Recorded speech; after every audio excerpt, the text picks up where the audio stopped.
There's horrible consequences for owners. Let's go through that right here, right now on Johnny's Car Care and Reviews. So welcome to the show, folks. Thank you so much for making it in. We're going to be talking about how Cummins is in big trouble, and this does directly affect Dodge and Ram. It's not going to hurt their pocketbook, but it's going to hurt the trust of their owners. It's going to hurt the enjoyment of the product by current owners and might make some future and current buyers slow down, hesitate, and question whether they get a Dodge Ram. Because this Dieselgate is going to hurt owners. This is going to be a problem, folks. And it might even cause delays for getting one because they can't continue to put out vehicles that have a known issue. Everyone's got to follow the laws when it comes to pollution laws. And well, Cummins cheated. Sorry, they have not publicly accepted responsibility or said that they did anything wrong. But they're not going to go to court. They're going to pay immediately a fine of $1.7 billion for diesel Ram pickup emissions cheating. So they're paying a fine to not go to a court and be proven of cheating, but it's kind of sketchy here. So you've got Cummins. They're going to pay exactly $1.6 billion for emissions cheating, according to Green Car Reports. And they violated the Clean Air Act by installing a so-called defeat device. This was similar to what Volkswagen did. And basically an emissions defeat device is that when you're on a dyno, the technology, the program, the computer in the vehicle knows that you're on a dyno. So what does it do? It basically produces less power, runs cleaner. Well, its goal is, of course, to run cleaner and pass the test and get good results. But the result from that is that on testing, it's A-okay because it's running with less power. And that means that if you're sitting back and say, this doesn't matter, it'll just be a recall. You know what? It does matter, and it probably will just, for the most part, possibly be a recall. But that recall is going to almost certainly make your diesel truck much less powerful. John B., thank you so much for saying it's a good show. Really appreciate when people chat with each other, share kindness, share knowledge in the chat, share it with the show, because people who rewatch this show do have the option to read all your comments. So I love when people comment. We're a community that helps each other out. So if you think you know how this is going to affect people, please throw it in the comments. If you recall what happened to Volkswagen owners back in, 2019, the Volkswagen Dieselgate, what essentially happened is customers either had to have their vehicle modified, in which case, after the fact, you're stuck with the vehicle. And guess what? Some people were dissatisfied because the vehicle, now that it was the Volkswagen, just like these diesel engines that need a lot of power to pull their huge campers, to do their workload. Guess what? Some people are going to say, ever since my vehicle got tuned properly, got the proper program to create the correct amount of emissions, it sucks. It doesn't do the job. It doesn't pull well. I'm worried, and I'm thinking that I'm almost certain there's going to be certain people that say, I needed the power I had was just enough power, because not everyone's going to get the high output diesel engine. A lot of people at Ram will have saved money, already gotten the engine that has so much less torque than what you get out of the Ford. The Ford the Ford diesel engines, the 6.7 liter has 1,050 pound-feet of torque at 1,800 RPM. You have a high output engine putting out 1,200, if I recall, 1,200 pound-feet of torque.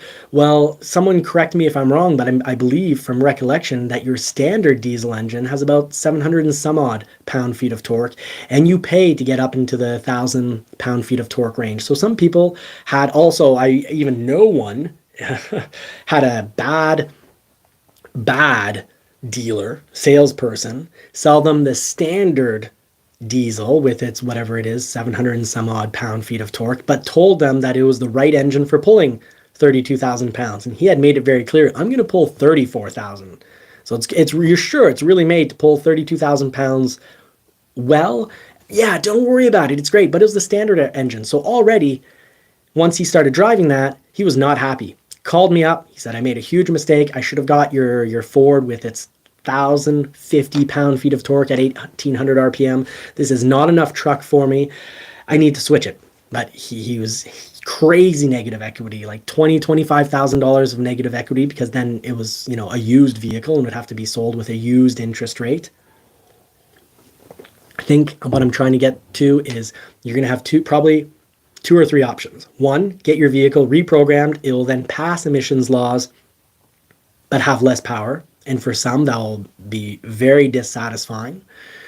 Sell back, take a check, sell back the vehicle to the producer. That might end up being an option. But just taking a check and not modifying the vehicle will not be an option, because these, over 1 million vehicles, the government's going to want them to not be polluting as much.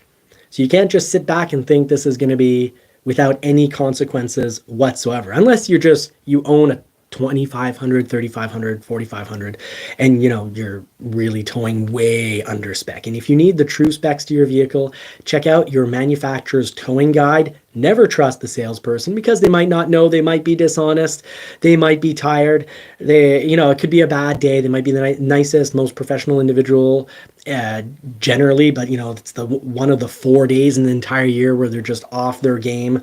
They might not have heard your question properly. It's written in black and white and sometimes a little bit of color in those towing guides. So go look at the Ram towing guide. Make sure you pick the model with the correct cabin size, the correct box length, whether you're single rear wheel SRW or DRW is for dual rear wheel. And with that print off of the towing guide, then you can ask the salesman, sales individual, point to it and be like, okay, so the 4-door here, we've got this box with this differential, or ask them which differential does it have, and use the little chart to find out exactly how much you can pay. Don't just, do the quick Google search, be like, how much can a Ram 3500 tow? Yeah, they'll show you the biggest, highest number, but they don't all tow that biggest, highest number. It takes a certain engine, it takes a certain differential, it's with a certain cab and box configuration. So all that is super important. So Ram, probably its profits, money-wise, they're going to be fine. Cummins is going to have to pay Ram for these recalls almost certainly. It's probably not going to hurt Ram's bottom line. Ram will continue to be able to produce trucks. It's not going to cause them any sort of bankruptcy. Cummins won't be causing them any type of bankruptcy. They've essentially put out a statement saying, we'll survive this. We're going to get through this.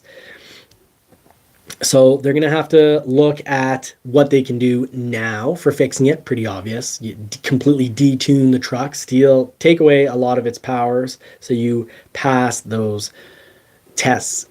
Pay Ram for the trouble that it's going to undertake in making these modifications.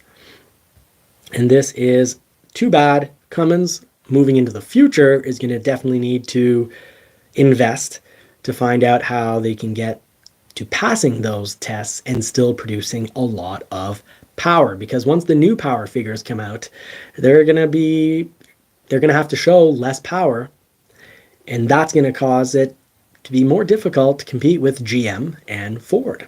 So that's why in recent years, Cummins has attempted some technology pivots, including potentially to hydrogen fuel cell tech that it showed at a fuel cell semi-truck prototype in 2019 and a battery electric demonstrator prior to that. So they're looking to see where they can pivot. You can find this article at Green Car Reports.